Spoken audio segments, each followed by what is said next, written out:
Hey everyone, and welcome to another Whitecloaks live. Today we got a kind of a special episode. It's going to be a Whitecloaks react, and I got a couple great hosts. So we're going to do a little bit of a fun. Well, hopefully it'll be fun. You guys will be the ultimate judges. We're just going to throw something together here with a couple great guests, and I'll introduce them momentarily. But it's basically anyone who's watching us, you're familiar with the ReWOTch that we've been doing, a 45 episode sort of masterwork in dissecting the Amazon's Wheel of Crime series. And it came to our attention this last week that another channel was doing something somewhat similar. They were doing a rewatch of the Wheel of Time as well. Different than ours. But one of the things that we said when we started the rewatch, and if you go back to episode 1, you can see this. Our own Dane Bornhold commented on the fact that nobody was talking about the Wheel of Time. Nobody was watching or rewatching or breaking down the Wheel of Time. It just kind of, the finale came out, it ended, and that was it. So we did the rewatch. And now we have the professionals, the real representatives of the Wheel of Time community over at Dragonmount, sponsored by Tor Books, as I understand it. They did their own rewatch. So to help me today as we kind of get into this, I'm going to go ahead and introduce our first guest, which is going to be somebody you all should know, love. He is the leader of the Dragon Sworn, the one, the only, Bravo the Dragon.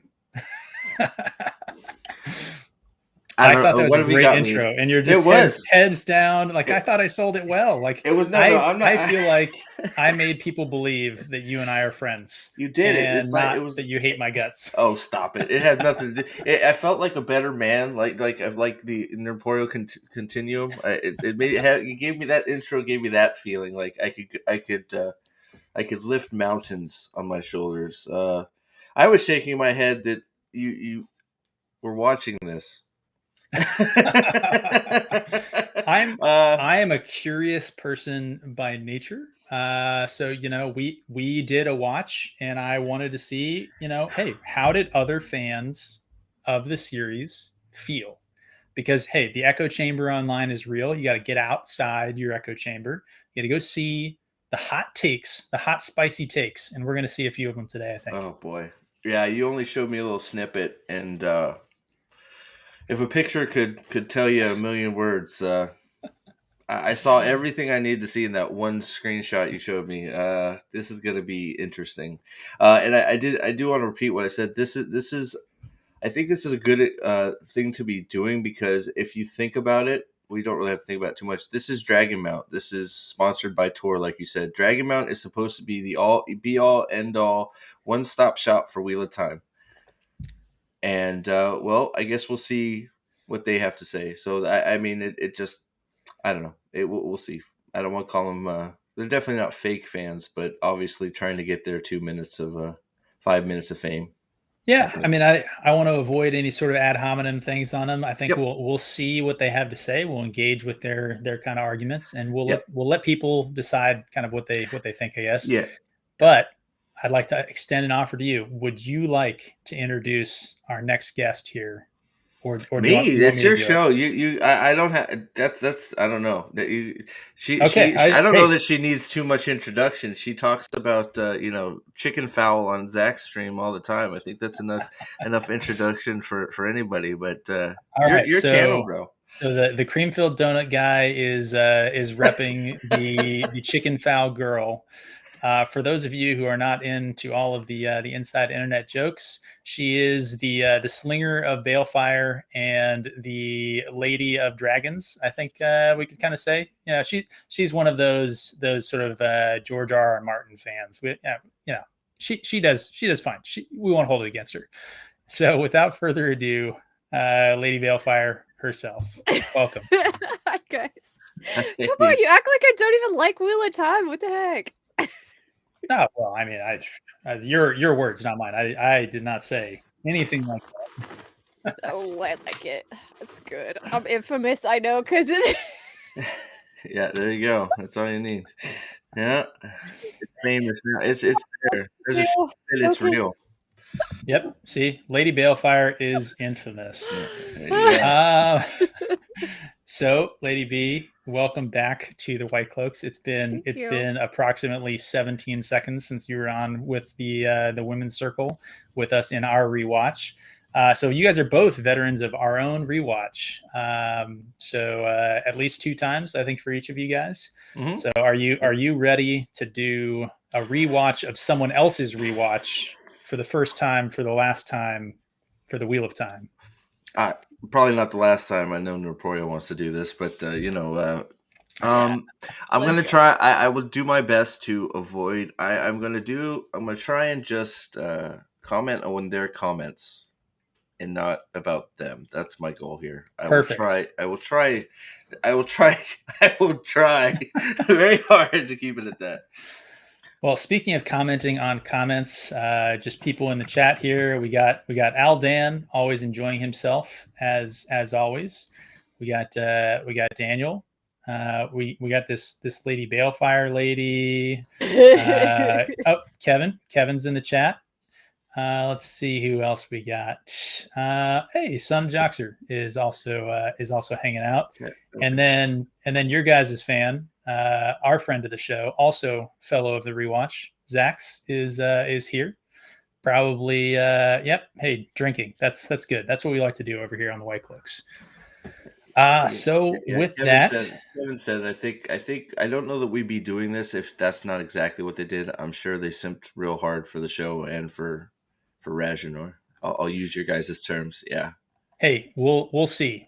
Honestly, I mean, a little bit of brain damage might have occurred in the making of this this supercut that we're gonna play here. So I might be forgetting some of the things that they said. Boy. What I will say for those of you guys, full disclaimer. So this is fair use of their thing. We're doing it for our commentation sort of purposes. It is not a uncut or anything else. I took about a 2-hour stream. I cut out kind of the topical portions. I sped it up a little bit, did a little bit of a supercut. If you watch this and you find yourself really agreeing with stuff they're saying and you want to go watch it on their channel, go watch it on their channel. This is not a replacement for that. So disclaimer out of the way. Let's go ahead. Yeah, I can see that. I can see how he's like a sadder, the change.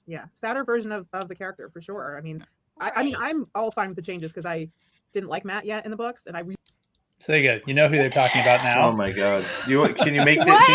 Can you make that bigger real quick? Can you make it bigger? Well, I guess we don't really need to make it bigger. There you go. Yeah, I mean it's all. I'm not a fan of Matt in the books. Well, I wasn't a fan of Matt in the books then. I mean, now, to be fair, have to, let's let her keep talking for a second here. I just wanted to pause there because now you know kind of who they're talking about. Some of these clips are going to be started with a little, they bring up a super chat or something like that, so you kind of get a better lead in. Really liked him in season 1, so I'm all on board with it. But he is the sadder version. I think it's just, I don't want to say it's more realistic because obviously it's not, but like it feels like a little bit of more realism on the characters where like in the books, Emmons Field was like so utopic, like it was like the perfect place. Like there was no badness there at all. What? There you go. It's more realistic that Emmons Field sucks. It's gritty. It's and Matt and Matt is an abused child. There's no bad. So it's more realistic that Matt's parents like don't love their kids. They're drunks. They're terrible parents, and that I would far from call a farming town in Tabakland a utopia. Yeah, that is exactly what I wanted to bring up, which is that like we know like it's pretty hard scrabble existence there, right? Yes. Like not everybody's very rich. They don't have a lot of money. Crops. They're always crops. Wolves. Crops. They're always wolves. Hello. I was gonna say wolves. Seasons. It's hard work. They work hard. They have to work hard for everything they have. It's not, and you got the women's circle disagreeing with the mayor, and it's like hardly anything is utopia in kids get Edmondsfield. breakbone fever. Yeah, exactly. Yeah, exactly. Sickness. Like they were talking about how amazing Nynaeve is because she's been able to save all these kids and they would die normally, and it's like, what are you talking about? Rand's mom's dead and his dad's a widower. I mean, that's not ideal. That's not utopia, right? So what is more? What I'm trying to figure out is what is more realistic about the show's Wheel of Time, as they say. Well, Besides so Matt, I think they're talking about Matt specifically. So let's see what they have more to add. Not Coplins and the Congers, but that's it. So it wasn't even that they were bad. They were annoying. They were and rude. gossipy. Yeah, and rude. Yeah. Okay. Okay, actually, I guess that's all they're going to say on that topic. I've cut these out with little stop points. So yeah, what do you guys think? They think that the Wheel of Time show gave us a more realistic. I don't even want to say Emmons Field because it's two rivers, right? In the show, they never actually say Emmons Field, but what do I think? I think they're crazy. I think it's just such a silly criticism. It's like, you know what it reminds me of is how like these sort of people that are always saying, well, this isn't diverse enough, isn't that? It's like they always want to make the world into like whatever they think it is. They want to fit everything into their own view of the world, even if it's skewed. They just can't accept things the way they are. Yeah. Daniel, I think you're 100% right. I think that one of the things that happens here is that it seems like we don't have any criticisms of the books. Us as book fans, but like we all have criticisms of the books. There's things that we would have done differently or whatever, but we accept the books for what they are and don't put ourselves in the place of the artist, the author, right? Yeah. And I would argue they're saying that it's more realistic and that it's an improvement. There's a foundational aspect to the background in the two rivers. What is more? I want to know what is more real. So we're just focused on Matt. What is more realistic about Matt being a thief, instead of being a sort of carefree youngster that likes to play tricks on people? Yeah, it's like a huge leap to take him from being like a joker, basically, kind of a character, a trickster, somebody that plays like funny pranks, somebody that like takes a badger and lets it loose on the green on Beltane. It's like that is not the same thing as going around and stealing something from a woman and then seducing women. Well, seducing a woman to steal her property, to sell it, to take care of your sisters that your parents like. And it's like Aldan said something. It's like I don't want it. Like I'm gonna not sling mud, but it's like that's another one of these people. These have this worldview of that's how the world is. So it's okay that they put that in Wheel of Time. It's like I don't want that in Wheel of Time. I want my carefree, sort of gossiping Matt that wants to play jokes and have fun all the time and is just sort of, doing what makes him happy. Like, what is wrong with that? I don't. And then it's also like, why is it more like this is? I feel like this is the view of like people that just don't understand where food comes from. It's like farming is really hard work.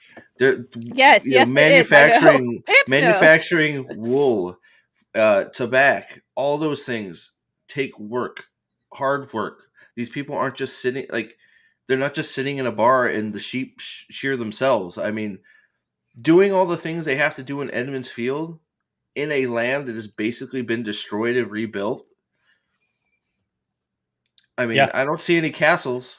Hey, I have a question for that. Like, conversely, going with their argument that it makes better sense for him to be the way he is in the show, like, how realistic in a small insular community would it be to have somebody that's his level of criminality? Like, he's to be stealing stuff from everyone. How is the community going to tolerate it?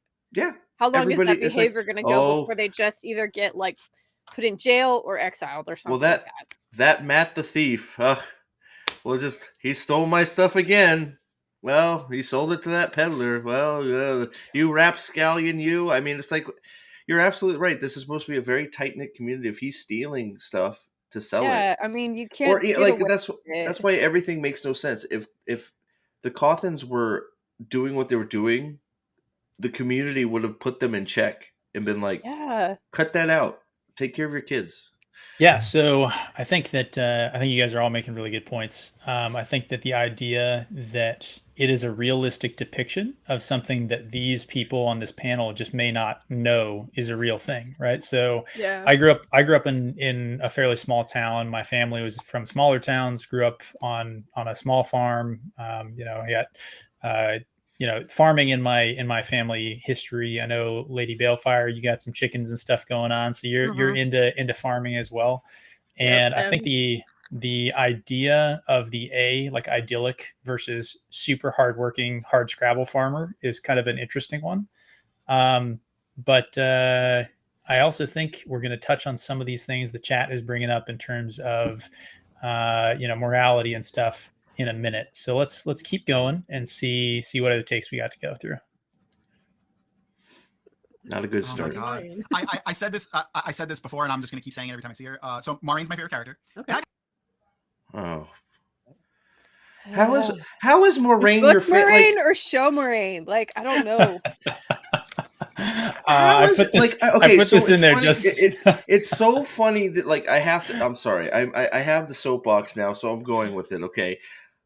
It's funny that we're talking about this right now because I just basically made a video that hopefully will be out tonight about an article saying why it's so much better that Moraine is going to have all this time in the Great Hunt. She is a second tier, maybe even third tier character. I'd say second tier, but maybe third tier. She is not second tier in past terms. the book. Second tier in terms of time. Well, no. I say, and also that's why I say second tier because she's important. Yeah. She does a lot of things, especially getting us started. But she is absent for a lot of it because she's not needed. Yeah, agreed. Yeah, she accomplishes a lot. Oh, sorry. Yeah, and the interesting thing where her character developments happen later on when she realizes that she can't just control these boys and that they have to make their own mistakes, and like the stuff that happens when she like changes her relationship with Rand after going to the Iowa Waste. Like that's the interesting part of her character development. So yeah, I don't know that fourth tier is fair. Moraine has a large effect on the plot. She does. Huge. She has a huge effect on Rand through the whole series and the way he thinks about certain things. She has a huge effect on Rand. He thinks about her all the time. So, I think the right way to contextualize that, right, is that the things that Moraine's character achieves, she can only achieve because she steps aside, right? And she doesn't step aside intentionally, really. She gets removed. Spoilers, everyone. Hey, spoilers on all the Whitecloaks content. You know what you're here for. So she ends up not being around, and that allows the boys and also the girls, Egwene and Nynaeve, to grow into their own characters. And by the end of the series, when they all come back together again, they actually recognize that growth, right? Yeah, exactly. If she's there, if they never get off the sort of apron strings, it's a real problem for the narrative of the story. Well, it's like, look, it would be like me saying, like, look, I love Tom. I love Loyal. They are great characters. Favorite, but I don't know how do you. I don't know. I guess it's all relative. You want to call Moraine, but why? Why is she your favorite guy? You have to quantify that. It's like Tom. When somebody says Tom is your favorite character, it's like okay, why? Why does he trump the five, six main characters in the story? And it should be a good reason. If you can't pick out one of the big three or the two girls, or even, I mean, I don't know where you put Elaine. I guess Elaine is sort of a main, but bottom F tier. F's in the chat. F's in the chat. I'm not disagreeing with this. The more you and my brother would get along because he keeps listing a whole bunch of reasons why Elaine is terrible. He hates Elaine. So, but that's another story. But well, let's see what they have to say. To say something like that, you have to quantify your answer very, and it's not just because she's girl boss. Yeah. So, at least Lady B, do you have kind of a last word here, and then we'll see if he I don't know, like, adds on.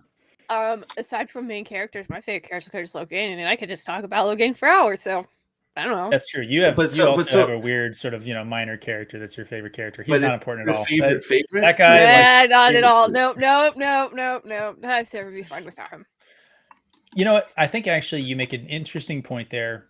Favorite can be extremely personal versus most important, right? So saying Moraine is your favorite character doesn't necessarily preclude you from recognizing that she's not actually a very important character. So Yeah, I had to let's walk see- it let's- back a little bit because like Yeah. any character can be your favorite. Yeah. Yeah, But let's see. why? Let's see. But why? It just I've had an image of Maureen in my head for years, like obviously 20 years I've been reading the book, but like as soon as I saw that right there when she walked on screen and took that off, now when I read the book, it's That's what when you I went see, Maureen, yeah. Rosamund Pike. She carries herself so well. Like she's got that bit of haughtiness to her, but not so much that you would like. Maybe we could be friends. But I'm not actually a there's huge just fan of her tensions. portrayal of But Marine. you're Me willing to chance, neither. I right? thought like just the But no, face she does a great casting job. was okay. I thought she could have pulled it off, but I don't know if it's the delivery, the The combination of the performance and the lines just well, no. the cost, and the costuming doesn't do her any Costume, favors. yeah. I think I think she's a good actress. I've said that before. I think she's also the worst thing that ever happened to this show because it's all being revolved around Moraine now because she's the headliner. Her being the headliner and the EP and all that other stuff, it would have been a lot better, I think, if the Wheel of Time had gotten sort of the Witcher treatment of a male star attached to it. Because let's be honest, the Wheel of Time branches out into lots of different things. It is definitely a multi-character story, and there's no like one main character that carries everything on them, right? But I mean, obviously, if you had to stack all of the things up, Rand is the main character. It's Rand's story. He is not necessarily the only important character. He's not even necessarily at certain times in the series. He may not even be the most important character for a lot of parts of the series. But if we had gotten a really strong lead as Rand, who kind of forced them into the Rosamund Pike thing, where like, well, he has to be in every scene because he's our headliner. I think the story would have suffered less from the required changes because you're 100% right. We have to change the story to have Rosamund Pike in every episode. Otherwise, Yep. Again, the same. It's the same thing. The video I made, not to keep plugging it, but it go. Careful, Rogue. We are having to. Sorry. No. They are having to make major changes to this bloated series to fit Moraine into season 2, and stop saying you can't fit all 14 books in when you keep adding these special things in. That's interesting. I mean, so going back to what we were saying before,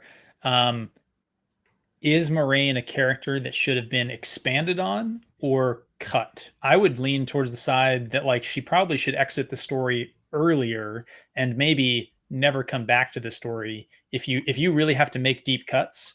Like her. So we're talking. So I mean, this is spoilers, I guess.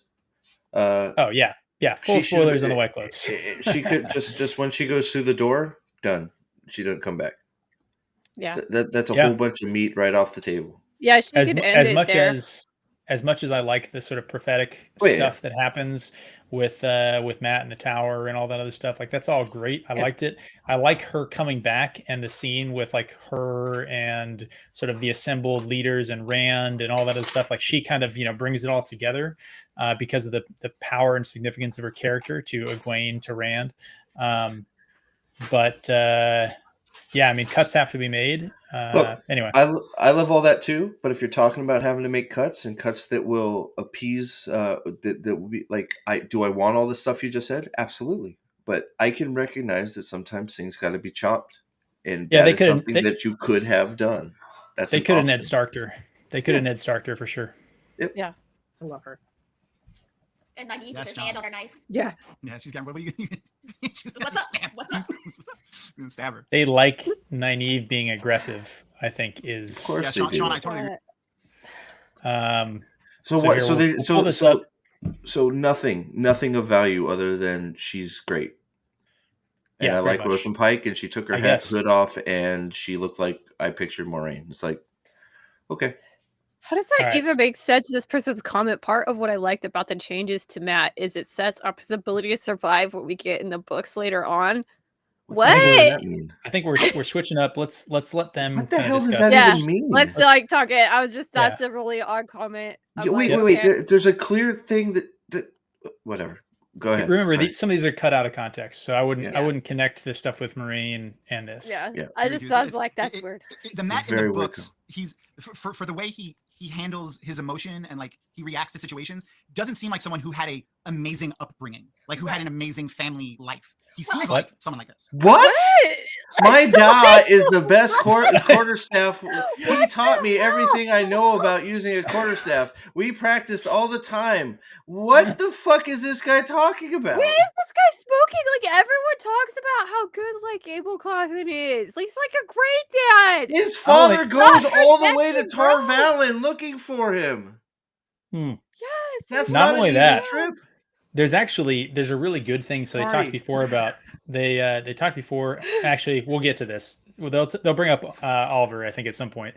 But there's actually a really good thing that Matt's interaction with Oliver is actually demonstration of the childhood that he had, because his dad, as the horse trader, taught him about horses, taught him skills, taught him stuff. Like, that's how his dad interacted with him. That's how his dad showed him love and affection, was by teaching him things, by giving him skills and spending that time to develop those skills in his son. And so that's what you see Matt doing with Oliver. Matt is acting as a father in the way that he knows how. So I can't see how Matt, the rogue with a heart of gold, had a rough childhood. The irony of the Matt story is that Oliver picks up all of these bad habits and he's such a womanizer, but he didn't learn it from Matt. Look, but Matt, everyone thinks he did, and that's I think that was an ongoing joke. I think he kind of learned it from Matt. Some of it, but like, it's like, okay, so let's list all the bad traits of Matt. He won't leave. He won't. If he makes a promise, he always follows through, no matter what comes of him. Right? Mm-hmm. He will always, even if he puts him in the heart of the worst situation possible, he will always come through on and do what he says he promises he'll do. He will never. Yes. Women are he's gonna save women if they're in danger, because that's what you do. You're good to women. You protect women. That's what you do. He's good. He's good with kids. He's good with freaking all of his soldiers. He treats his soldiers the best of any regiment.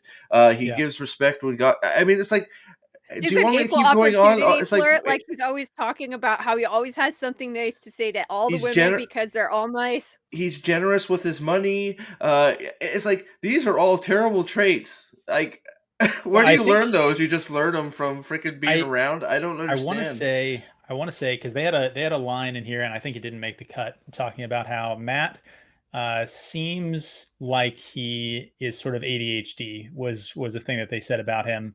And I think that I don't want to put words into their mouth fully here. I will say that they said the way he responds to situations makes it sound like he didn't have a great childhood. And so I think they're talking about like his emotional state, which is a whole thing that I think a lot of people through sort of a modern lens misinterpret about the themes in the book, that like people nowadays don't like to look at the idea of stoicism and like duty and sort of the sacrifice of self in favor of responsibility and obligations. They don't look at those as healthy things to do. So I think this might be what they're talking about here, and 100% disagree. I think that it's actually one of the things that's great about this series is that a young man or a young woman can read this series and learn a lot about the importance of self-sufficiency, self-reliance, the importance of your word. Those are all great values and things that we should want people to learn, right? Yeah, well, that's what I was thinking. Like, it's like, I think maybe they're just criticizing the way he thinks, and he's like, when he's going out to Rufadian with Rand, and he's like, oh, I should just leave. Oh, I can't wait until I could go. I need to get back. And he just talks about and wants to keep leaving everyone and wants to go do his own thing. But the thing is, it's like he never does. He does the right thing. He helps people. He even goes with freaking Rand there. Dude, he says all these things. His inner monologue is like, dude, I want to go explore this, but you know what? Duty heavier than a mountain. I got to do what's right. Right? And he always does what's right and just, and does whatever he can to help. And what he says he's going to, he always does what he says he's going to do. So they don't like Matt. Oh, sorry, go ahead. Yeah, I was just gonna say, now, does that idea of who Matt is, does that mesh with somebody who is a thief? Would you trust somebody to keep their word? Would you trust them to not lie? It doesn't work. So yeah. But Yeah, also, I mean that's a good point where, talking about kind of season 2, I don't see how Matt's character from the book, I recovers. don't think how it's recoverable. I can't No. see how it's recoverable. I think No, that you that can't. they turned him into Darth Matt, and there's no way to get from Darth Matt to the character that all of his friends, like, they might kind of, sort of rag on him a little bit. They might have some back and forth joking like good friends do, but like they trust him so implicitly with Yeah.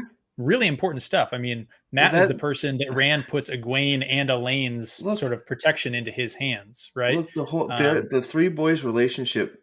Rand would not be able to accomplish anything without Matt and Perrin, because he yeah, trusts Perrin with the Two Rivers. He sends Perrin to the Two Rivers, says, true. "I trust you. Yeah. Take care of it. I can't. I Take care want of my to." family too. Yeah. He's like, take care of our hometown. Take care of our families. That's on you. I trust you to do it. And then Matt is basically with him for the most part, his right hand man, unwillingly, but for apart. And then he branches off and he takes care of business his own way with the girls, right? So, I mean, look, I chalk this up to they're not interested in Matt. They don't like Matt, so they just sort of. I mean, they said it. They said it out of their own mouths. I guess they don't really like Matt. I mean, so it's like, okay, well I then. think they said they didn't like book 1 Matt.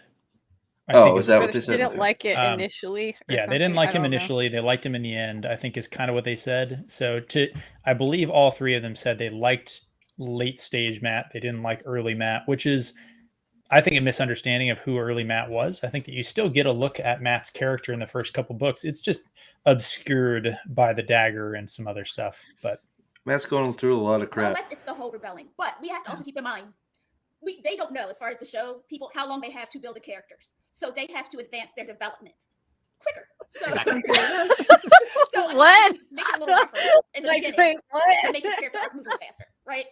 I mean, they did the same thing with Perrin. we're about to get into what they do with Perrin.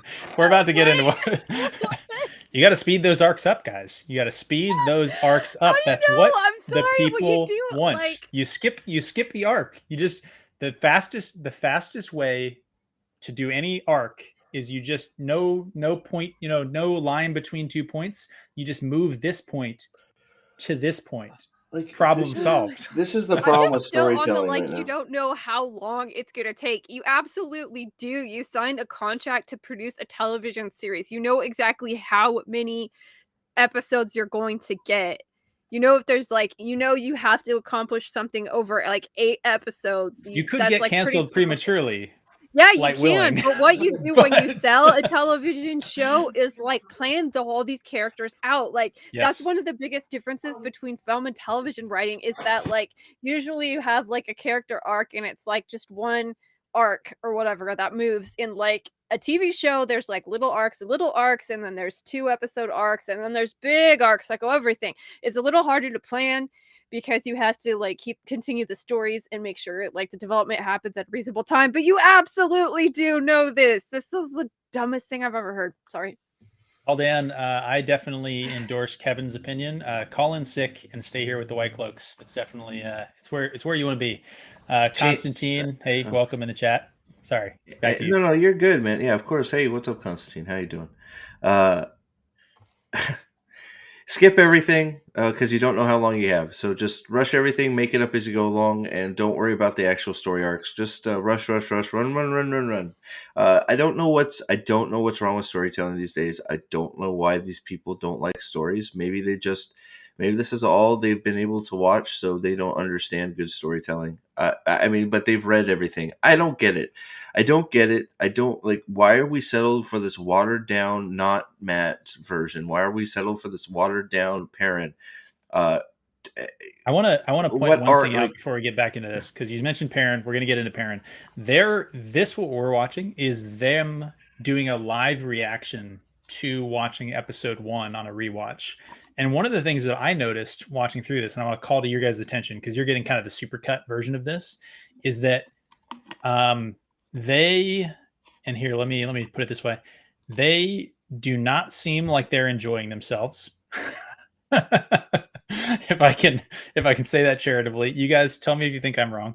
And they also don't actually talk a whole lot about what's happening in the episode. They'll get into it a little bit later, so I don't want to oversell that point. But I do think it's interesting that when we did the rewatch, we like very seriously engaged with the material to the point of being, insane with it, right?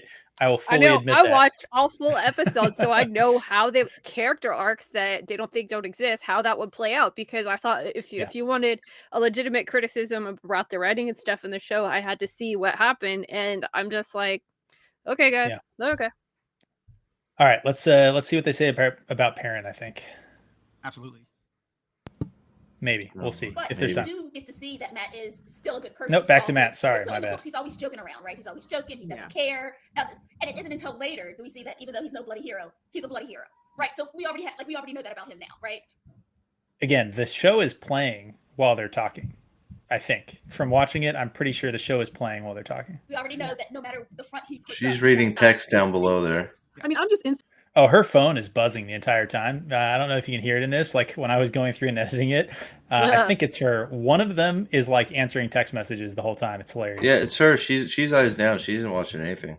instantly on his side in this episode. Like I feel for him. I'm instantly on his side. I did not get that in the book. So this was a huge. There you go. So Matt, we feel on his side because he's so abused and put upon is where they're going here. That's why Matt's development is better because he's more sympathetic, is what they're saying. What do you guys think? I just think that's so I don't silly. need Matt to be sympathetic. I want Matt to be Matt.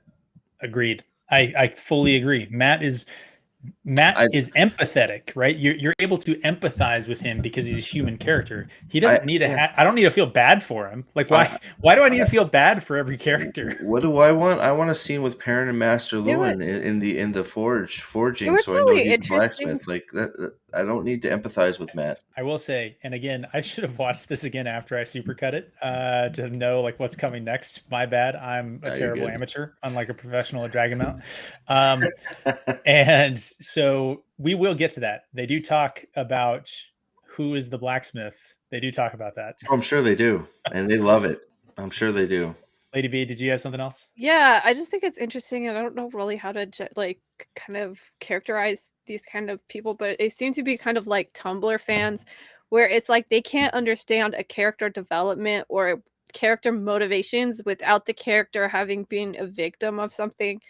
I mean, that seems to be like a big kind of a cultural Marxism kind of thing. And it's like, if you didn't survive abuse, if you weren't a victim of something, it's like they don't know how to identify with the person. And it seems like they have to have that sort of identity politics check mark or whatever for them to think it's good character development. Like, you definitely do not need to experience trauma to have a good character.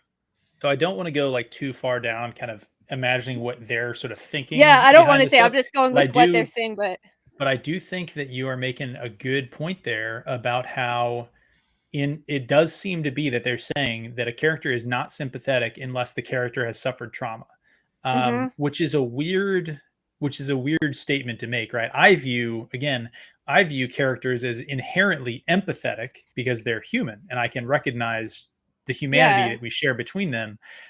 Sympathy is something that I'm not sure that you necessarily need in a character at all, but I think you can sympathize with characters without trauma.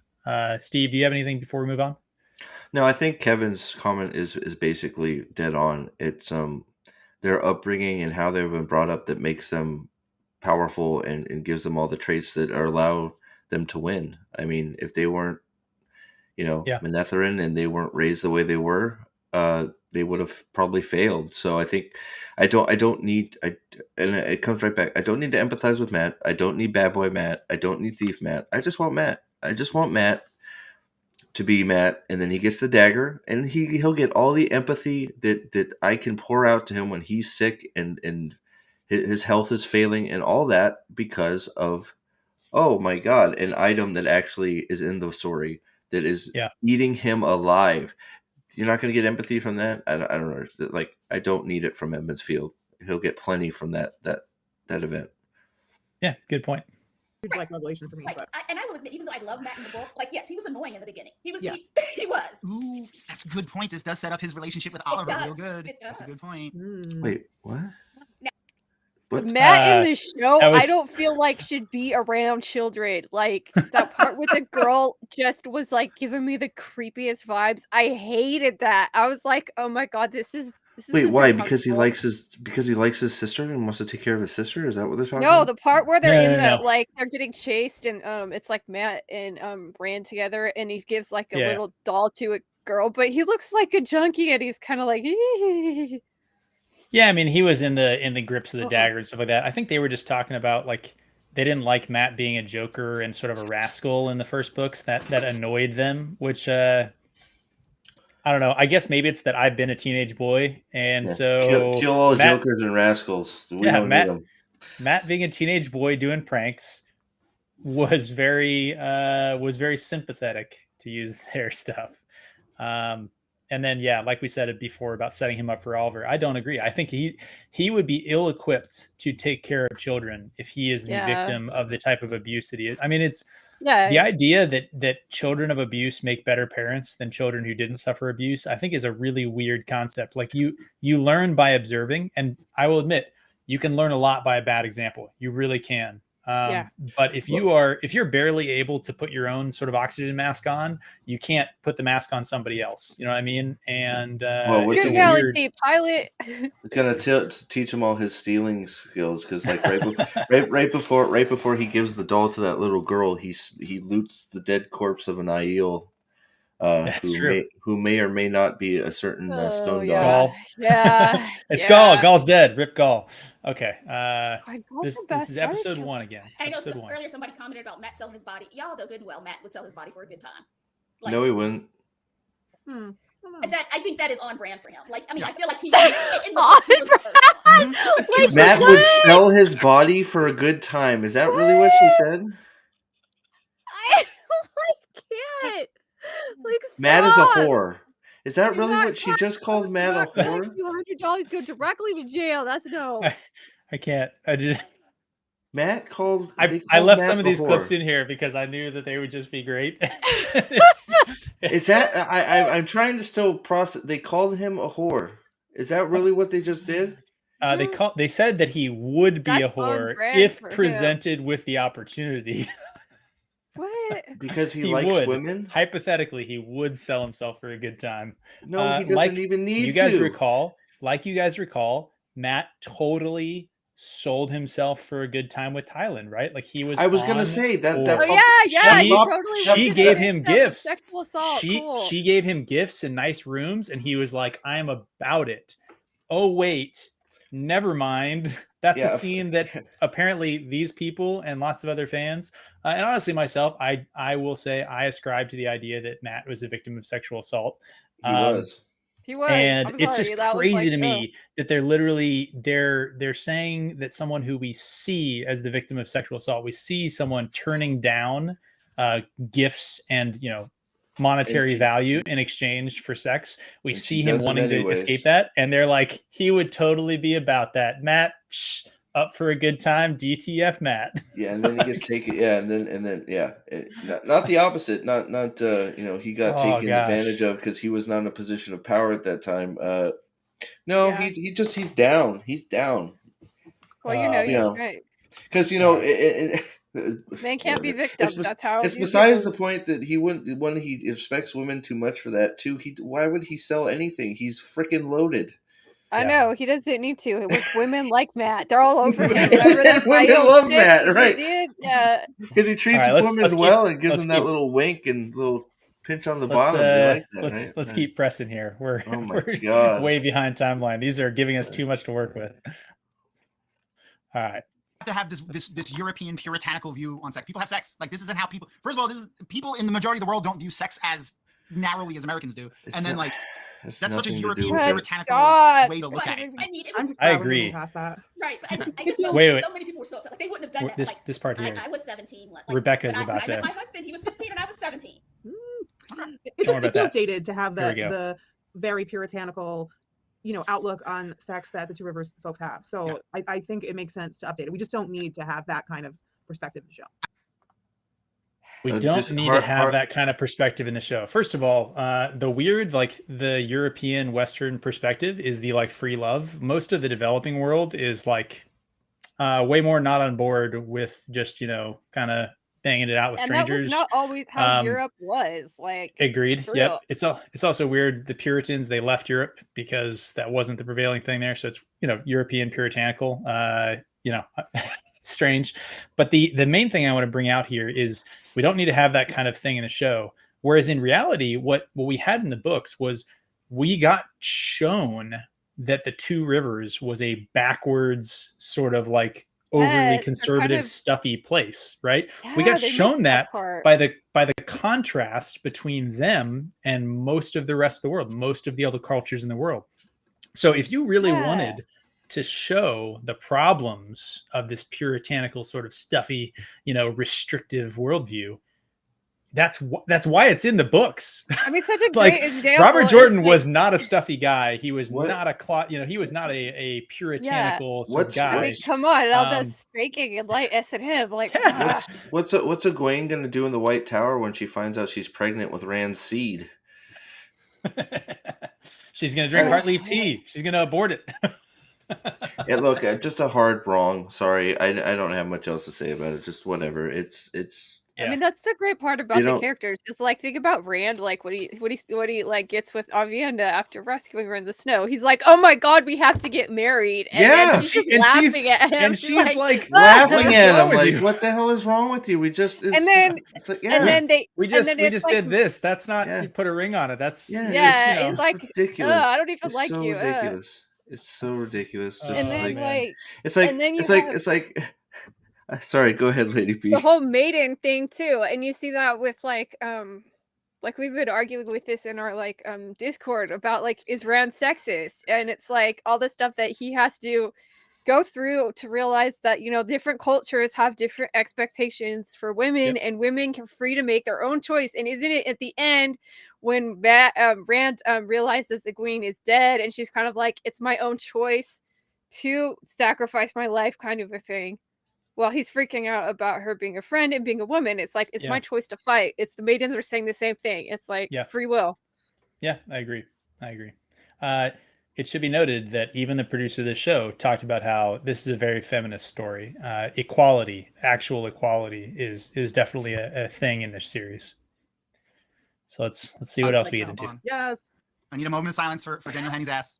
Okay, I'm good. What I really like about this little scene is, like, they're setting up like an audience expectation that like they're lovers. Daniel Henney's ass. Just gonna like totally subvert it. Priorities. And just Oh, we're talking about the hot tub scene. Yes, they are. Is this where I get to say, we can't fit everything from 14 books into but have some gratuitous nudity. Well, no. I want to call something out that she said there. So they're setting up this sexual relationship between the two of them, and then immediately subverting it. Lady B, I don't know. As a screenwriter, writer, do you think setting something up and then immediately subverting it is that a good thing to do? Does that add anything? Like, I don't think like it does nothing. The way that like. By having them bathe together in that kind of an intimate setting, and the idea is that you want to show that they're not lovers, like, they shouldn't even be doing that. I mean, they don't do that in the books. I think he stuck a toe in there, so I think they're like half lovers. All right, let's see if they have anything else here. That's ridiculous. Nope. Okay, so immediately subverting it was the end of that. Layla. Oh, here we go. She's in the book. She is in the book. Layla's in the What? I was just surprised how much. True. We got it true from Rebecca. Layla's in the book, guys. Rebecca, true. So that's always. Where is she in the book? She's mentioned in The Shadow Rising, I think. Maybe as Perrin's wife. It might actually be later. It might be later. Kind of Lord of the Two Rivers thing, where it's just like Perrin like comments how he like saw this girl Layla and like her kids. And how he comments like, "Oh yeah, like I thought she was cute when I was a kid," So this is the excuse watch, not the actual rewatch. This is where we're gonna go and say, "Hey, giant cope or something." She's not in. Stop it. She's not in the books. It's fine, guys. Wife of Perrin, Layla is not in the books. Shove it. Stop. Sorry, Layla. She's in the books. Canon. Accept it. Turn your brain off. It'll be fine. I mean, stop. I mean, this is the stuff that totally makes it just transparent what you're doing. Stop it. She's not in the books. I don't care if she has alliances, Layla. It's like, that doesn't make her, Layla, wife of Perrin, the blacksmith in the Two Rivers. Yep. I think what's the funny thing with the Layla story too is that it plays right into this like trope that these kind of people always complain about. It's like fridging the woman to cause man pain. It's like they're just going to kill a woman to give character pain that they can grow from or whatever. And it's like, you got to get those man feelings in there. It's like, correct me if I'm wrong. Rebecca's about to say, I'm surprised how much I cared about her death. Or something to that matter. Or I'm surprised how much I cared. Let's see. How much I really like this character. Yeah, with the limited screen time that she has, I really like her. I'm also, is she, why? Is Perrin because she was a bitch? Her assistant? Is Perrin her assistant? Great question, Tom. Great question. Tom. Now we're getting into the question. Yeah. Let's see what the answer is. Question to the panel: is Perrin Layla's assistant? Answer, is this where they say no? I don't. I think they're partners would be what I would guess, but I don't know. Right. I mean, I'm sure they don't. Really how is this even? How is it even a question? I don't know. You guys talked over the best part. You guys talked over the best part. I'm sorry. Rebecca said, "Oh yeah, I'm sure they're partners." And then Ebony, I think in the top right corner. I'm sorry if I get any of these people's names wrong. I don't know them from Adam. It says Ebony. Yeah. It's So she says, "I'm sure Mistress Luhan helped out."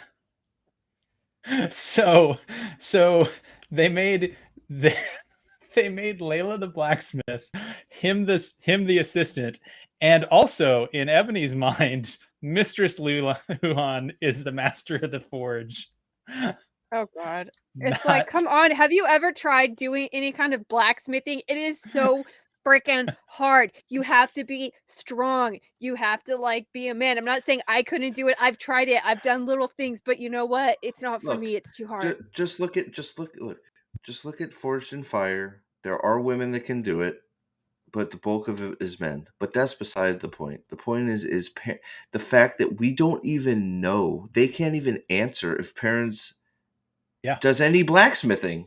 Well, it's fine because in season 2, as we've seen, they also take away his hammer and they give him, and they take away his axe and they give him a sword. He's got a sword. So it's fine though. Mistress Luhan is going to run the forge, and it'll be fine. We got to make deep cuts. We cut Matt out and we cut Perrin out, and we replace them with these other things. And we replaced him with not Matt and not Perrin. It's great.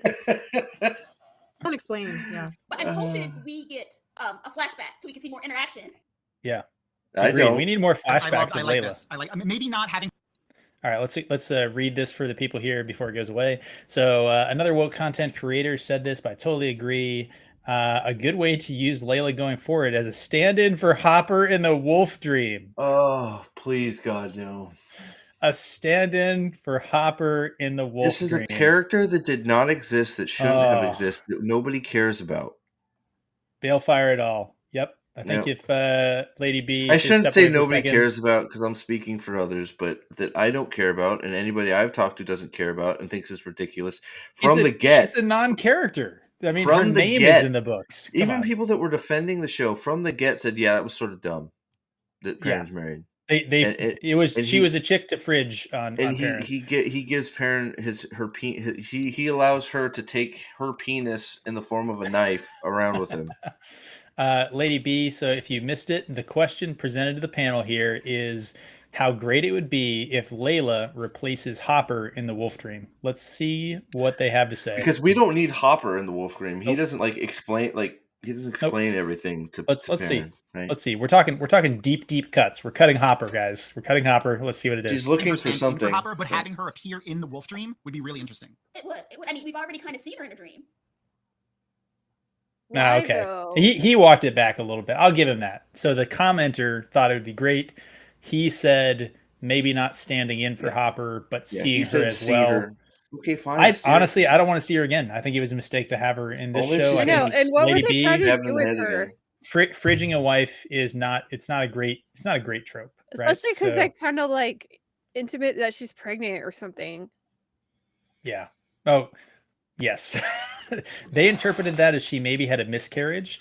I think most of us interpreted it as she knew that Perrin had the hots for Egwene, and she was pissed off and angry about him, and he was kind of like going after another girl while his wife was pregnant, which is a pretty shitty thing to do as a man. Mm-hmm. So yeah, they really. Anyway, okay. Oh yeah, all of the landscape shots they said too aren't green screen. Right, I know. Yeah. I remember when Getting we saw into like, a the little good, preview of like this, the good meat here. like this was one of the early things they released, like Yosha standing in this spot right here. Mm-hmm. We didn't know what that was going to be. I like this. They said also that opening shot with the women's circle walking was also Yeah. 100% like no green screen, no CG. What do you guys think? The importance, the good things about the show. They had drone shots, guys. They found a cave and they shot a drone shot down angle. No, the funniest thing with that opening shot is like that thing that they posted on Twitter where they're walking into the cave, and that like the way that they framed that, it's literally the dragon's fang. Yes. Yeah. I'm just like, that's just funny, and the way that they staged it. I think they have some comments about the dragon's fang a little bit later. What, the sheep one? Yeah. At this rate, we're not even going to get through all this. So let's try and push ahead. You guys can tell me to pause if you have some stuff. Okay. I'll turn off my ears. I like this scene. I mean, this is probably one of like the best scenes the two of them have. I think the whole. This is Rand and Egwene together. Is the scene she's talking about here? I think. I mean, like they just grew further apart from like this moment on. It's a great scene in episode 1. Moment. Yeah, like, it reminds me of those dances at high school where you're afraid to touch the guy, so you just dance like this. But there is another scene between the two of them that I really, really like, and when we get to it, nice and awkward, like. Did you guys like any of the scenes with Rand and Egwene in episode 1? I don't honestly like. I had to go back and look and see what they were even talking about. Like, it's the It's the berry scene on the mountain. It's like they're sitting on the mountain and the berry scene. Like, those are terrible scenes. They were so poorly done. He was a straight simp in all of them. That's all it is. You're the best. You're the best. Yeah. You're the best at the sexing. Can we move on? Like, no. Ugh. I believe Rafe said that they all kind of chimed in and was like, Yosha read the whole thing. Right. Yeah. I mean, if anybody's going to read the whole thing, it should be the actor playing Rand, right? Yeah. Wait, what? Wait. Anybody can read the whole thing? Is that really what? They haven't all read the whole thing? Apparently only Yosha has. And that's a good thing, guys. It's a good thing. That's a Rand character, the actor. Yeah. Why do they call him Yosha? Because the J is a soft. The J is silent. So confirm that's why he didn't show up to Comic-Con, because he was embarrassed because he finished it and said, "What the fuck?" Embrace that character. That's interesting, Dancing Samurai. I'm gonna pay attention to that. I gotta see how often that happens. That comment that just popped up there, sorry I missed it for you guys, was about how it was problematic, the relationship between Rand and Egwene, because Rand kept on interrupting Egwene and didn't let her talk enough. This series suffers from the problem that Egwene doesn't have enough dialogue, guys. Yeah, Egwene, the main character, doesn't have enough to do. Yeah. Okay, great. That is interesting. I wonder if that's something they did purposely. Yeah. They purposely made him... the dynamic between Rand and Egwene for future stuff. Right, like almost not a power struggle, but how are they fucking still talking about this? Like, I'm gonna make you feel better before you even say like, that's my only comment about this. Understand it. Like, it goes back to, like, I hate to bring it up again, but cultural Marxism. It's always like a struggle. Like, they can't conceptualize anything except like oppressor versus oppressed. Like, I'm sorry, but why are we move on? Like, who cares? Like. Base is base. Yep. The evil man interrupted the girl that's taking over his spot as main character. Boo hoo! Like, I don't like. He probably should have. He was probably sitting there. He's like, "Hey, I read the script. I'm supposed to have some lines here, right? I'm supposed to have lines." Can you back off? This is my story, please. Shut up. Oh, man. Like, this is not how the books are. This is not how the video games are. Like, this needs to be more like the actual source material, guys. And they were probably afraid he would do that or something. I mean, it's the only thing that I want to bring up here is the fact that, like, it's been done before, but like the reverse Bechdel test of this series, every single episode fails, right? Like none of the male characters have any conversations that are not at least partially about or referencing the female characters. This episode is not an exception, right? There's like even the episode where him and Tam are talking. They're talking about Rand's mom, right? They're talking about Rand's mom. They're talking about Egwene and other ones. Like it's always about women. Which all Rand's hey, lines I are don't about give a shit people. about the Bechdel test. I think it was made as a joke, right? Yeah. But it's funny. Right. These are the same people who will employ it, and then they'll say that Rand is the problem because he's talking. Almost every line Rand has is about Egwene. I mean, almost all of them. It's sickening. Yeah. This whole scene right here. The fact that they've had more to say about that than Matt is sort of dumbfounding. In the book. They're talking about how Moraine can't sense women's ability to channel here now. Moraine should be able to sense that Nynaeve can channel. Yeah. Even if she has not channeled yet, which I'm not convinced of. Agreed. I think she can. Fully agreed. So this is what we'll see where this I conversation goes. Nynaeve could channel. I think it was how strong she was. I think maybe going through in this. Maybe it's masked some way. Later in the show, they say that like later on when she channels, she says like that was the first time. But I'm not convinced of that. But I'm just saying if it worked the way it worked in the books, Moraine should be able to sense her ability. We're talking about Nynaeve. We know that's not the first time she's channeled. Yeah. Okay, so that she could channel. Well, there's some difference, and it's something we should maybe consider asking Rafe about. But can Moraine sense? All Aes Sedai should be able to channel. One thing to contextualize here, so they're talking about questions we should ask Rafe about. So they've been given kind of the special access to ask a question to Rafe and have him answer them directly, like as part of this rewatch, according to how they kind of build it during the episode. So again, they are sponsored by Tor Books. They are not, to my knowledge, sponsored by Amazon. But they do clearly have access that is not available to the rest of us. Yeah, didn't they post something on their Twitter about asking Rafe about something? It's Dragonmount. It's been the Wheel of Time. But he hasn't answered though. Yeah, because he doesn't know. He forgot. If he read it, he doesn't know. Does Moraine flat out say, "I didn't know she could channel"? Or yes, she does. I don't think they messed up. I was unaware. See, that's what I was thinking. I want to get to the answer here. Wait, she said they didn't mess up. It's because she has that block. You can't. She didn't have a block. I like them listening to the wind here. Because true. She does not have a block. Oh man, I should have cut this. Talk block, baby. So we'll see if we can go comb through Sarah's posts. I think Sarah Nakamura confirmed. I think this is the part that I wanted to actually get to. One of them was the way circles work, linking. That definitely changed. They die now. It could be the other one, but she didn't say. Hybrid Havoc. There we go. Has Sarah's list of stuff that they may have changed. Okay. May have. Yeah, I mean, okay. Women can sense the ability. How does she not know? Isn't she directly involved? She doesn't know what they changed. Oh, they're reading this now, and yeah, I would agree. How does she not know? It's weird how much. It's weird how much and little they have. But here's the. Oh, you mean Sarah? I'm talking about her Sarah. saying might have changed because she's giving an Aes Sedai answer. She's not answering. But here's the answer of things that she might have changed. So how circles work. Embracing. Okay, but not.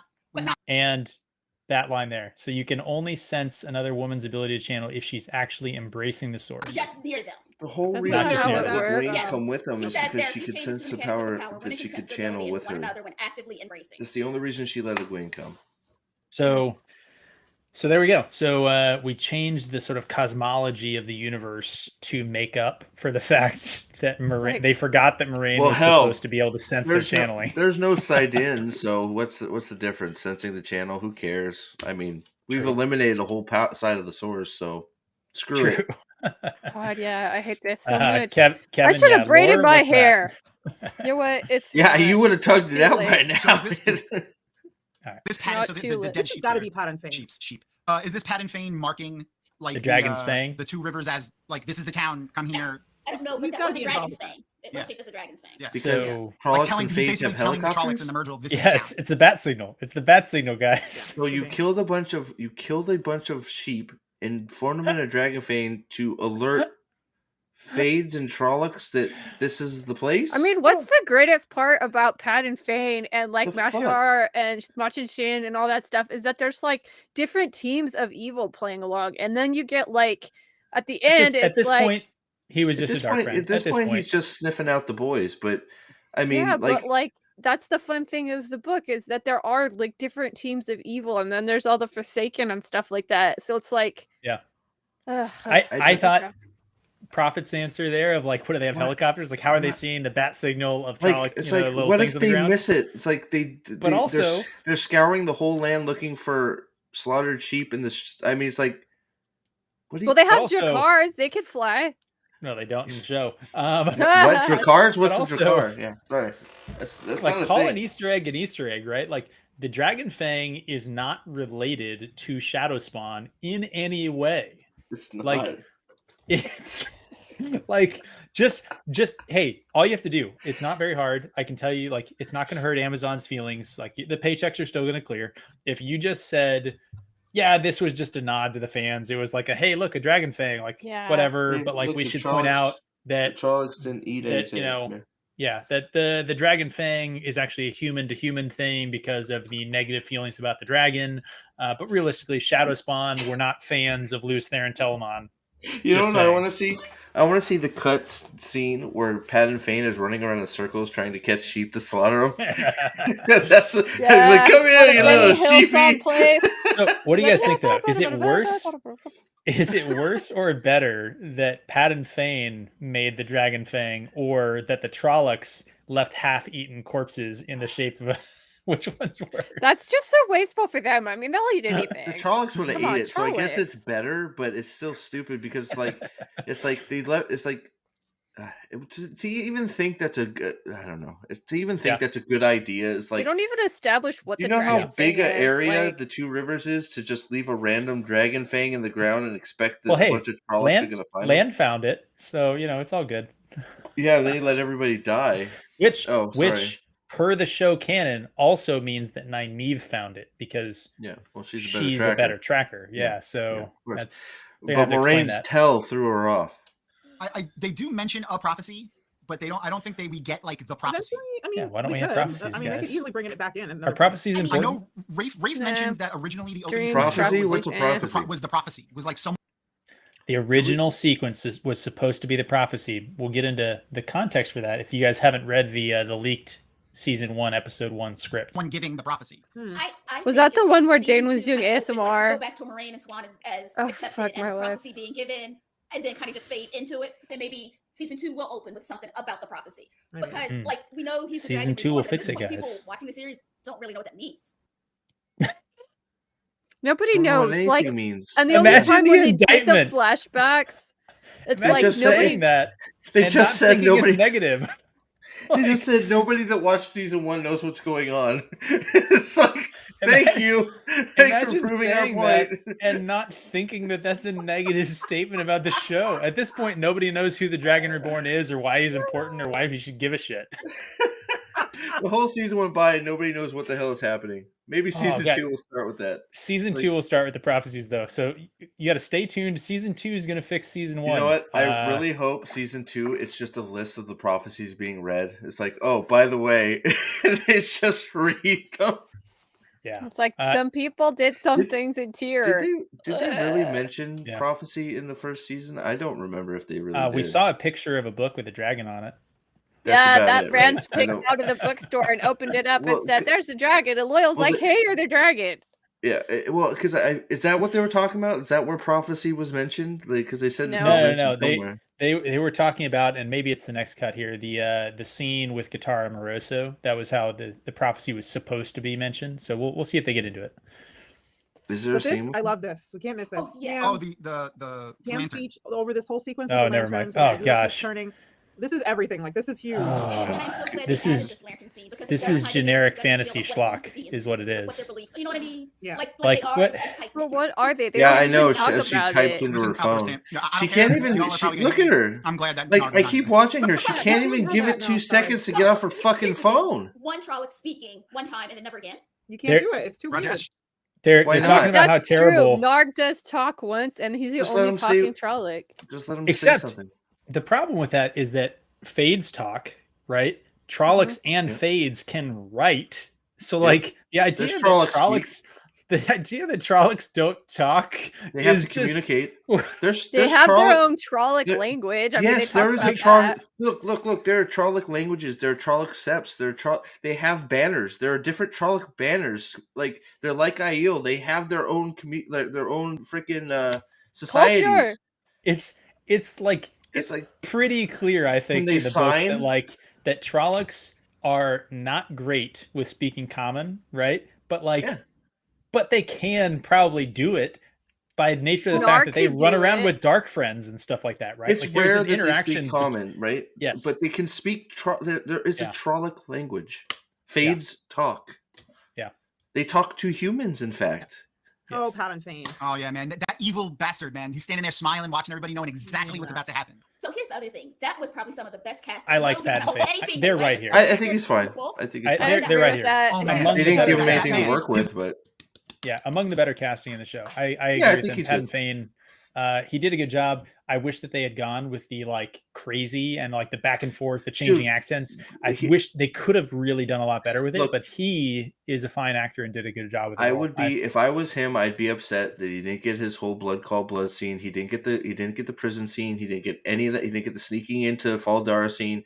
They took so much cool shit away from Pattern Fane, and I would be physically angry if I was the actor going, I thought I was going to get all this stuff to work with, and you took it all away. Yep. Daniel pointing out blood calls blood, and the Trolloc script is undermined by the fact that no Trollocs or Fades show any ability to speak. Like, it's, His mouth. Just this part of his face. Like, right. That was absolutely so expressive. Right. Yeah. The only reason it's not like that in the books is Robert Jordan hadn't seen that man. Had Robert it's Jordan seen that man, he would have said, that is him. That's Pattern Fane. 100%. He's a good Pattern Fane. He's a good Pattern Fane. That's fine. Whatever. He's fine. He's fine. I wish they gave him more to work with. Little dance too, right? Because we never. Oh my gosh! I left so much stuff in here. I'm sorry, guys. Dude, nope. What is this? Sad. It's really sad. How much they like the Winter Night Dance. Oh, for fuck's sake. Yeah, I agree with that, John. Like they. All right. So what did he say here? Headcanon for Fades trials. Okay, so they're talking about how the Fades and Trollocs were not, generic like orcs and that stuff. They did a good job in this, not making it feel like Nazgul and. It's true. They made them significantly worse than Nazgul. I mean, like, Nazgul had the first book, it was very much an homage to motivation. He says it perfectly. Yeah, the first book is an homage to Tolkien. Make it a pale human with no eyes. Series of Lord of the Rings in the first book. Why is that a problem? Why is it bad? Did we miss Days Conger killing that one Trolloc? No, right? I don't think so. I think it's happening. Good. Oh, for fuck's sake! Bird sword time. Yes, Reese. Bird sword time. There it is. Yeah. Bird sword time. Bird sword. Bird sword. Like I died. I died at bird sword. I died at bird sword time. Bird sword. I think he's gonna compliment here in a second. I think meat, not bird sword meat. All right, I think they're gonna say it here in a second. Right. Pay attention to this guy's cool-looking sword. It's probably gonna be special again later. It might be important. I don't know. Yeah, because Rag killed sword, himself guys. with it. Oh man, that sword looks like garbage. Okay, I'm not gonna say that the sword looks like garbage. Whatever. That's subjective. That's an opinion. Some people like it or don't, right? But the sword not looking like the sword in the books, in that it doesn't have a heron on the hilt, on the grip, is a problem because twice and twice shall he be marked, right? The herons on the hands are important to the story. So by changing this, not only does it not cost anything extra to make it look the same way it's described in the sword or in the books, and so therefore there's no reason to do it. That reveals that the only reason that it doesn't match the sword description is because they didn't care about matching the description in the books, right? And then put a heron on the hilt. Yep. And then follow on sort of problems of not caring about the an adherence to the books. But someone in the Discord brought this up today. I think Shadiversity said it best. If you're gonna make it a katana, why did you make it an ugly katana? Yeah, it looks like a cheap, ugly. It's not a cool looking sword. It's not. I objectively can say it's not. It's a plain looking piece of crap. I mean, if I could sculpt this like myself, like, what's their excuse? Yeah. That is new to the series, show or book. Like, I am so excited. Land sword's garbage too. Because you never get that back, right? Once no matter how long you wait in between rereads. Yeah. once you this kind is of fine. They're talking about how they like because there's enough adaptation here. We can be surprised by the Wheel of Time again. They like new readers. You're externalizing it and giving it a reason that the audience can like viscerally understand. See, that's like, not why true. He feels this way, why this is a constant struggle for him. I'm gonna try and skip ahead. We're a little behind timeline here, so look, that's what we were talking about. This is not a case of you can be surprised by Wheel of Time again. This is a case of completely destroying what was made to say that you've done it better. I know. It's more like I'm surprised at how much they can desecrate this stuff. You know what could have been interesting? Make Tame actually damage red or something like that, or like make some give Logan give Logan some more screen time and add those things. Give Elias, who doesn't exist yet, more screen time. Those are the things that we were hoping to get that could make us like theorize about, not changing everything completely and then just going, oh, it's interesting because it's a new turning of the wheel. It's like, no, stop. All right, so trying to skip ahead a little bit here. We'll see where we land here. Well, I mean, it could be that they're trying to play off of the shock of the moment, because in the shock of the moment of what just happened, it's directly after the story being so women in charge, right? Yeah. If they're trying to put that out there even more, it would make sense for them to make that change. Okay, so we'll try and pick up here. I wonder if Rafe ever wanted to do more in that ending scene where like Moiraine is explaining to them why they have to I feel leave. like this is a weird question. Like, everyone's just kind of like standing by, and then they're just like, okay, we're gonna leave, and everyone just kind of like nods and they leave. Why? Very quick. Like, did he ever want there to be more of a scene in there, or was that never a consideration? Why do we care what he wanted to do? Right? He had 8 episodes to tell a story. If he didn't tell a story, like, oh yeah, he had great, he probably wanted to tell a good story too. We see how that turned out. Like, I mean, like, I don't know. Well, I mean, he said enough stuff to like very like. What's she gonna say? Is she gonna have a fucking speech? Like, is Moiraine gonna have a speech about how? I mean, what else is there to say? We need to get the F out of here, or the Trollocs are gonna come eat your family. I will say, so I think she's gonna go on something that I do agree with. So she brings up at the WotCon, which I guess she and some of these were at, brought up the whole thing of like, hey, if you had 5 more minutes per episode, like what would you do? And she brought up that like she would probably spend more time with Tam and like the kids and their parents. Like if they're gonna leave, like give the parents a scene there. Let them say goodbye is one of the things that she kind of brings up. And I think the panel kind of agreed with. And like, yes. You know what I think that they should have done if they had 5 more minutes is do what happens in the books, is explain why they have to leave, because Moiraine explains to them that, look, there were only certain farms that were attacked. It was you, and you. Their Trollocs are obviously looking for something, and you have to leave. There's causality here. It makes sense. Fully reveal that doesn't why happen she's in the show. Like, hey, this is why I'm here, and it's clear they're looking for you 3. Let's get the fuck out of here. Or maybe just put that epic scene where Rand is carting his father, who he just learned is not his father, through the thing, trying to come to terms with everything. How about we put that scene in there? Yeah. So Kevin brings up something here. 8 hours is enough to tell the entire Lord of the Rings trilogy, but not enough for Eye of the World. So one of the things they're going into is they're talking about like what would he have wanted to do? What scenes like did he not be able to put in there? What things would we have spent better time on? What more would I spend time on? And at the end of the day, it's a really weird situation to find yourself in. Lady B, I'd like to get your take on this as kind of someone who's dealt with productions and stuff before. If you're making the premiere pilot season of a TV show, right? Shouldn't you have focused on making that really great season of television? So like just do the Eye of the World really, really strong, right? Do the Eye of the World really strong. Don't try and like do these far reaches and Hail Mary passes to 5 seasons down the road. Like just tell a very tight, concise story that gets the audience hooked. And then they'll give you the benefit of the doubt on future seasons, right? Exactly. If you tell a scattered story, if you tell a scattered story and then you have a 1 or a 2 year break between season 1 and 2, like how does that work as a narrative?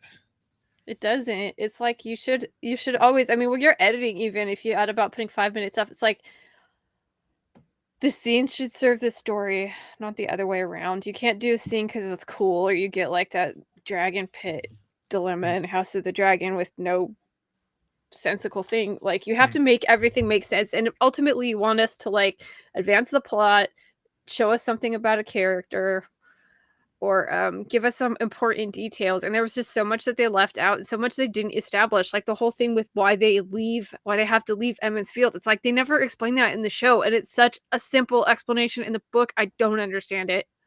Hey guys, to steal a line here, I think we might be getting a transmission potentially.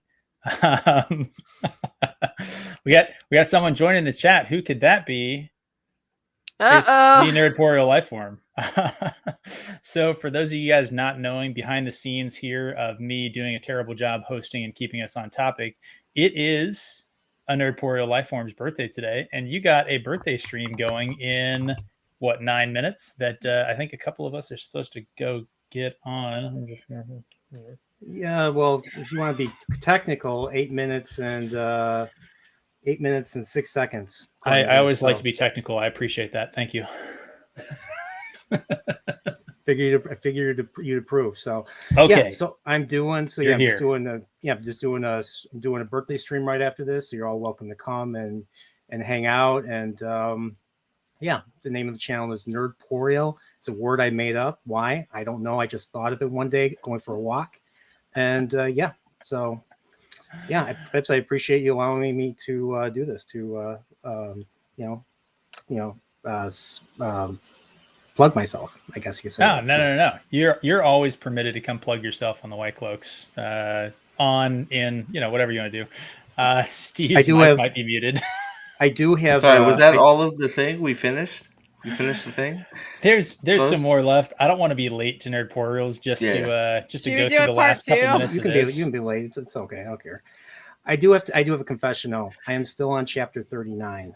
Rand is still being herded in the streets of Camelin right now. So he's about to climb up to a higher point. That's exactly where I'm at right now. So man, talking about some actual great Wheel of Time Eye of the World content is I think next Sunday we'll be back doing the Eye of the World discussion with you. Actually, I think all four of us plus maybe Amanda Manethrin. Is that right? Amanda Manethrin, yeah. Lady B, Lady B was a guest star. I have another guest star in mind. So okay. Sorry, Lady B. Another guest star. I have to work, so especially she's busy gal. Okay, well, if you're saying that you don't mind us being late, well then sweet. We'll just stay here for another hour and we'll never show up. To be honest, I'm trying to think through more stuff. Honestly, there's some great extra little nuggets that they had in there. I think we talked through most of them. They quickly get to the end of the episode. Nice stuff. They quickly get to the end of the episode and they talk more about this, like, hey, what would you do? So a couple of things that they commented on was about how great it was that Nynaeve was such a strong woman because she was from the Wheel of Time, or she was from Emmons Field, the Two Rivers. Obviously, she's gonna be a strong woman, which I thought was weird because none of the men are strong men. So strong woman. Yeah. I don't know. I mean, so we've gone through it for a while. We didn't necessarily get all of their points, which is fine. Anyone who wants to get their full breakdown based on the clips that we took, I encourage you to go check their video out and see what you think about kind of other people's takes on this show. Do you guys have, like, what is your takeaway from this? I feel vindicated in that I feel like we are doing the critical analysis of the show. We are actually looking at it with our eyes open and saying, what's happening here? And none of that convinced me that these people are taking a really good detailed look at what happened on camera and deciding if it's good or not. I think that or like those points that they make too, it's like they don't logically follow through with it. It's like, okay, if you think Matt as a thief makes better sense for his story later, like why? How do you explain how he would have been that level of criminality in such a small town? Who would have believed that? Yeah. Doesn't work. Yeah. It's the season 1 apology tour and the excuse tour, and it's sad because Dragonmount's always leaned a bit that way, but they're the people speaking for us because that's where the Wheel of Time one-stop shop was for pretty much right. I mean, they covered Wheel of Time when Wheel of Time was done and long after. So I think it's sad and sort of sucks that they're the ones speaking for us, and those are the views that are being sprinkled out there about this show when the show is just not even close to what it could have been. Ryan, hey, thanks for showing up. Ryan. Thanks for the support. Love your content. Anyone who watches this, if they have not seen Ryan Roger Athays, hopefully I'm pronouncing that properly. He does like the most positive, just like uplifting, just like honestly, he's sitting there talking cultural issues and stuff like that with just a good heart, good sense of humor. He's a very positive guy from what I've seen on his channel, and really like the stuff that he goes and puts on there. So go check him out, like, subscribe, sub to his channel, all that other stuff. Yeah, and also awesome. To a Nerdporial Lightform, to Lady Balefire, and to Prophet the Dragon, my excellent guests, and this gentleman, down there in the corner, who we're going to go head over to his birthday stream here in a couple of minutes. So I don't know. I feel like we gave it a pretty good look through. I don't know. Do you guys think that it is something interesting to see whether or not their perspectives change at all? Do they flesh out their arguments at all? Do you want to keep seeing these going forward? In the chat, leave us a comment here. Do you want to see more comments from these Dragonmount rewatches? Is that something you're kind of interested in seeing our takes on? What do you guys think? I think it's interesting to see what the lack of a better shill side of it has to say, because there wasn't much to go with other than there's not much there, to be honest. They didn't say much that made sense, at least not to me. Yeah, it seemed like, because I'm on this side, but I don't know.